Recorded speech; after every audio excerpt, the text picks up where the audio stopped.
Pessoal, nesse tópico nós vamos falar um pouco sobre fitossanidade. Nesta aula nós vamos abordar um pouco sobre doenças de planta. Lembro a vocês que o material desse tópico está disponível na sala virtual como material complementar. A fitopatologia é a ciência que estuda doenças de plantas. É uma palavra de origem grega, que vem da junção das palavras gregas phyton, que significa planta, mais patos, doença, e logos, estudos, ou seja, a fitopatologia é a ciência que estuda as doenças de planta, abrangendo todos os seus aspectos, desde a diagnose, a sintomatologia, a etiologia, a epidemiologia, até o seu controle. E existem vários conceitos de doenças de plantas, mas o mais abrangente é o de Gallman. De acordo com ele, doenças de plantas é um processo dinâmico na qual hospedeiro e patógeno, em íntima relação com o ambiente, se influenciam mutuamente, do que resultam modificações morfológicas e fisiológicas. Ou seja, há uma relação íntima entre hospedeiro, patógeno e o ambiente. E como consequência das doenças de plantas, nós podemos citar: então elas podem tornar as plantas venenosas a homens e animais, elas reduzem a quantidade e a qualidade dos produtos vegetais, elas podem causar perdas econômicas e podem levar a custos inaceitáveis de controles. Bem, agora nós vamos falar sobre fungos como agentes causadores de doenças. Fungos são organismos eucariontes, aclorofilados, heterotrófitos, ou seja, não são capazes de produzir seu próprio alimento, e que se reproduzem sexuada e assexuadamente, e cujas estruturas somáticas são geralmente filamentosas e ramificadas, com parede celular contendo celulose ou quitina ou ambas. Eles obtêm o alimento por meio saprófitas, ou seja, organismos que vivem sobre a matéria orgânica morta. Nesse caso, eles são benéficos na ciclagem de nutrientes, ou eles também podem obter o alimento como parasitas que se nutrem da matéria viva. E o crescimento dos fungos é dividido em fase vegetativa e fase reprodutiva. Na fase vegetativa, os fungos pluricelulares apresentam uma estrutura formada por uma malha filamentosa chamada de hifas, agrupadas formando um falso tecido denominado micélio. Na fase reprodutiva, a produção de esporos, que são as estruturas reprodutivas dos fungos, constituindo a unidade propagativa da espécie, e cuja função é semelhante à de uma semente, mas que se difere por não apresentar um embrião pré-formado. E agora nós vamos mostrar uma classificação superficial de fungos fitopatogênicos, já que há uma grande diversidade. Esses fungos pertencem ao reino Myceter, ou reino Fungi, onde nós temos a divisão Gymnomicota e a classe dos Myxomicetos, onde nós podemos citar a espécie Physarum cinereum, que causa asfixia em plantas rasteiras. Na divisão Mastigomicota, nós temos a classe dos Critiromicetos, onde nós podemos citar a espécie Syncytrium endobioticum, que causa a verrugose da batata. Nós temos a classe dos Plasmodiophoromicetos, e nós podemos citar a espécie Plasmodiophora brassica, que provoca a hérnia das crucíferas. Na classe dos Oomicetos, nós temos, por exemplo, a Phytophthora infestans, que causa a doença da requeima da batata. E na classe dos ascomicetos, nós temos diversas ordens e espécies de fungos causadores de doenças. Nós podemos citar a Mycosphaerella musicola, que causa uma doença bastante conhecida, que é a cigatoca amarela da bananeira. E na classe dos basidiomicetos, nós temos também diversas ordens e espécies. E nós podemos citar, por exemplo, a Emileia vastatrix, que causa uma doença que é bastante conhecida também, que é a ferrugem do cafeeiro. E esses foram alguns exemplos de doenças causadas por fungo. E agora nós vamos falar das bactérias. Olá pessoal, vamos falar das bactérias como agentes causadores de doenças de plantas. Lembrando que as bactérias também podem ser benéficas, como as fixadoras de nitrogênio gasoso e as de importância industrial. Porém, as bactérias são importantes patógenos de plantas, não só pela alta incidência e severidade em culturas, mas também pela facilidade com que elas se disseminam e pela dificuldade de controle das doenças causadas por elas. Então, com relação à estrutura das bactérias, as células bacterianas podem ser ou não revestidas pela cápsula ou camada mucilaginosa, que tem a função de proteção, facilitando a sobrevivência. Em seguida, nós temos a parede celular, que envolve de forma estreita a região citoplasmática, que é delimitada por uma membrana fina e delicada chamada de membrana celular ou membrana citoplasmática. E dentro nós temos o material genético e algumas organelas. E algumas bactérias apresentam flagelo que auxilia na locomoção. As bactérias pertencem ao reino Procaryote, também chamado de Monera. Lembre-se que as bactérias são seres unicelulares, ou seja, possuem apenas uma célula, e são procariontes, ou seja, não possuem núcleo, e possuem só algumas organelas. Temos duas divisões dentro do reino Monera, as bactérias gram-positivas e as gram-negativas, que se deve à reação das paredes celulares das bactérias ao método da coloração de Gram, o que apresenta grandes diferenças entre essas duas divisões devido à natureza e à permeabilidade da parede celular. Assim, nós temos dentro do reino Monera essas duas divisões.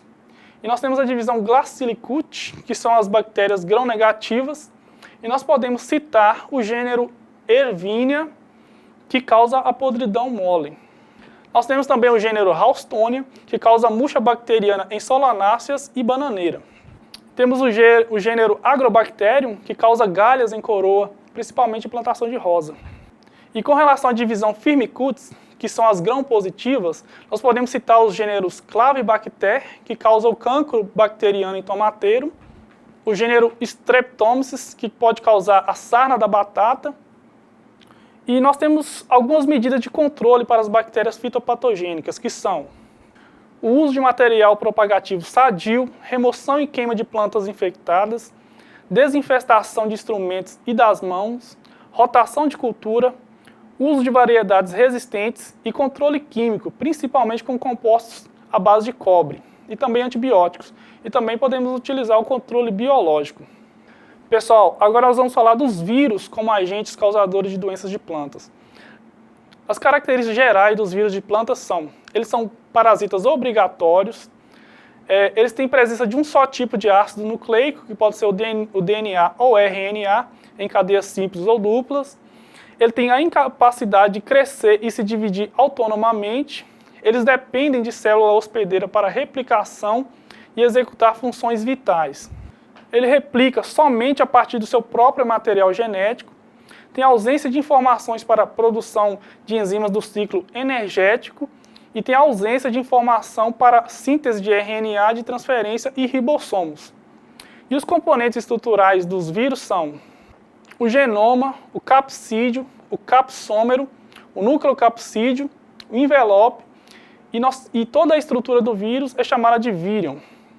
E como componentes químicos, nós temos os ácidos nucleicos, as proteínas, os lipídios e os carboidratos.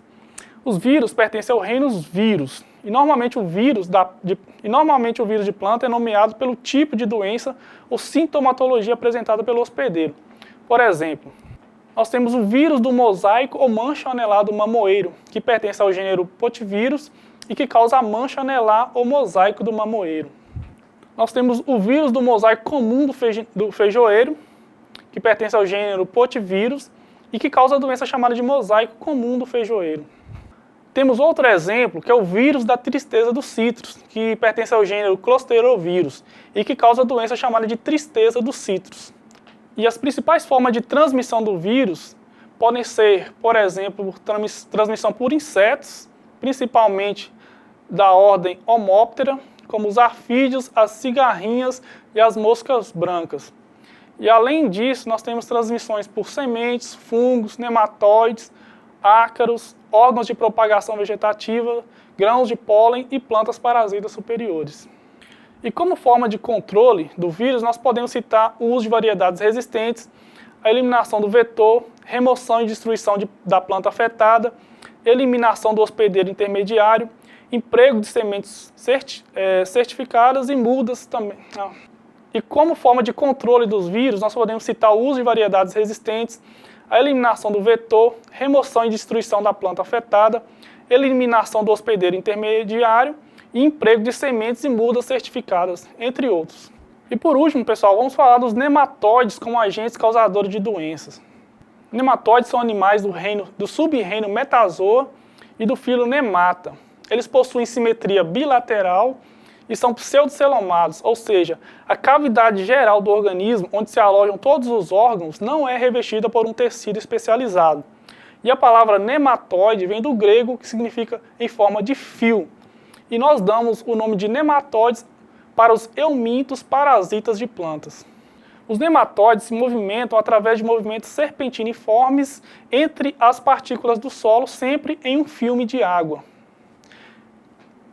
A maioria dos fitonematóides é ovípara, ou seja, o desenvolvimento embriogênico ocorre após a postura de ovos fora do corpo do nematóide. No campo, nós podemos ver como sintoma dos nematóides: tamanho desigual das plantas, murcha nas horas mais quentes do dia, folhas e frutos de menor tamanho e redução da produção, entre outros sintomas.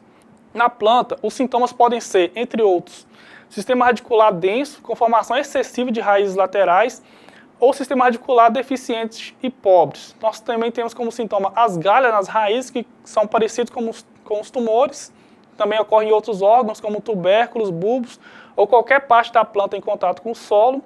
Rachadura nas raízes, necrose nos órgãos aéreos e subterrâneos, podridões, formação de anel vermelho e sementes anormais, entre outros. E as principais formas de disseminação dos nematóides fitoparasitas são: pelos seus próprios meios, através de seus movimentos lentos, pelo homem, no transporte de material propagativo, por implementos agrícolas contendo o solo infectado, animais domésticos, insetos, água de irrigação e infiltração.